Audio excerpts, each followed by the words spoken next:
النهارده في الحلقه هيكون معانا تقرير هكلمكم عنه. جمعيه رساله اذا ذكرت رساله احنا بنقول انها جمعيه ايجابيه جدا وبتسعى دايما للخير وبتسعى لكل حاجه كويسه، ومش هم بس، الأورمان والعالم بيتي وفي اسامي كتير جدا في الجمعيات الخيريه. احنا رحنا هناك ورصدنا تعبئه شنط رمضان، وما كانتش رساله بس، احنا رحنا كام تقرير كده في الفتره اللي فاتت علشان نغطي موضوع التعبئه للشنط الرمضانيه. لسه الفرصه قدامك، التعبئه لا تنتهي، شغاله طول رمضان. بس الناس دي حلوه قوي، الناس دي الشباب دول خايفين على بعض قوي، خايفين على البلد قوي. اصل الخوف على البلد مش سياسه فقط، خلينا نعترف، الخوف على البلد في كل حاجه. اللي ليه اهتمامات سياسيه يخاف على البلد ويقول رايه، واللي ليه اهتمامات مجتمعيه يخاف على البلد برضه ويقول رأيه وينزل ويكون إيجابي ويشتغل. هم عملوا كده وقالوا إحنا هنشتغل بإيدنا ونكمل كل اللي بنعمله في كل رمضان. يا رب كلنا نكون زيهم وكلنا نساهم ونساعد في موضوع التعبئة للشنط الرمضانية.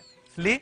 إن السنة دي عايز أقول لكم إحنا عملنا رصد كده لأسعار السلع ومكونات الشنطة الرمضانية، بلح وزيت ورز وسمنة وسكر وشاي ومكرونة. الحاجات غليت زي ما كل حاجه عماله تغلى، والمفروض ان احنا كنا نتوسم خيرا ان رمضان السنه دي الاسعار تنزل فيه، ما نزلتش ولكنها طلعت.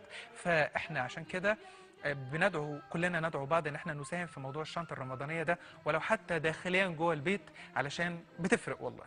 تعالوا نشوف هذا التقرير مع شباب رساله اللي انا بوجه لهم كل الشكر والحب في التقرير ده وتعبئه شنط رمضان. يلا.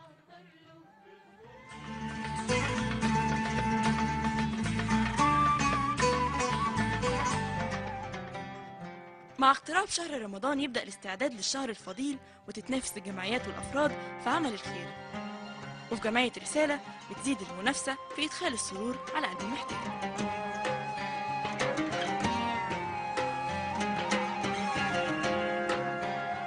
يا ما نفسي عايش إنسان قلبه على كفه، كل اللي بردانين في كفوفه يتدفوا. يا ما نفسي عايش إنسان قلبه على كفه. يوم الكساء دوت بيبقى أكتر من 5000 أسرة بتيجي، طبعا من جمعيات مختلفة. احنا بنكون بنجهز من قبليها بشهر عشان نقدر نديهم أحسن جودة ملابس. بتبقى عبارة عن ملابس مستعملة بس بشكل جديد، نقدر ننضفها ونكويها ونجهزها كويس جدا إنهم بيستمتعوا بيها في العيد. عشان تفرز حضرتك التبرعات اللي بتجيلنا من الناس، بنبتدي احنا نفرزها نشوفها إذا كانت تالفة أو سليمة. الحاجة التالفة دي احنا بنرميها، بتتعمل لها ريسايكل تاني.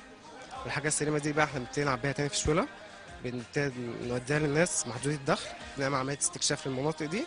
بعدين احنا بنعبي الشولة وبناخدها في باص نوديها هناك في منطقة دي. الناس بقى بنبقى عاملين دعاية قبلها بيومين إن احنا نازلين وهنوزع الهدوم.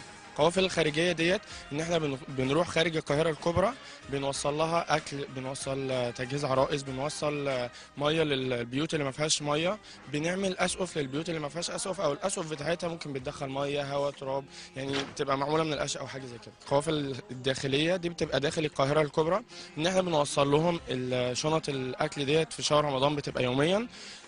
بنوصل لهم برضو تجهيز العرائس، اي يعني الحاجات اللي هم بيحتاجوها دي بنوصلها بصفه مستمره في شهر رمضان. بالنسبه للتبرعات عندنا بتكون تبرعات عينيه او نقديه. يعني انا دلوقتي عندنا نشاط اسمه نشاط دعايه او كده، احنا بنعمل دعايه وكده، فبناء عليه بتيجي لنا تبرعات عينيه ونقديه. عينيه ان ممكن حد يتبرع لنا برز، بسكر، بمكرونه، الحاجات دي كلها. وممكن نقديه بان احنا بيجي لنا الفلوس ديت احنا بنروح بنشتري بيها. انا عندي 570 حاله شهريا بودي لها شنط لحد البيت، في اتصالات، في توصيل، في تعبئه. عندنا الشنطه بتتكون من 2 كيلو مكرونه، 2 كيلو رز، 2 كيلو سكر، في فاصوليا، في فيول، في لحمه، في سمنه، في زيت. ساعات بنحط فيها صلصه. مكونات رمضان بنزود بلح، حاجات تكفي الاسره شهر رمضان. يعني احنا في ناس عندنا يعني بتقول لك انا بطلع مثلا قوافل، وفي قوافل برضه في المساعدات. انا بطلع قوافل مره في الاسبوع، بتديني نشاط طول الاسبوع.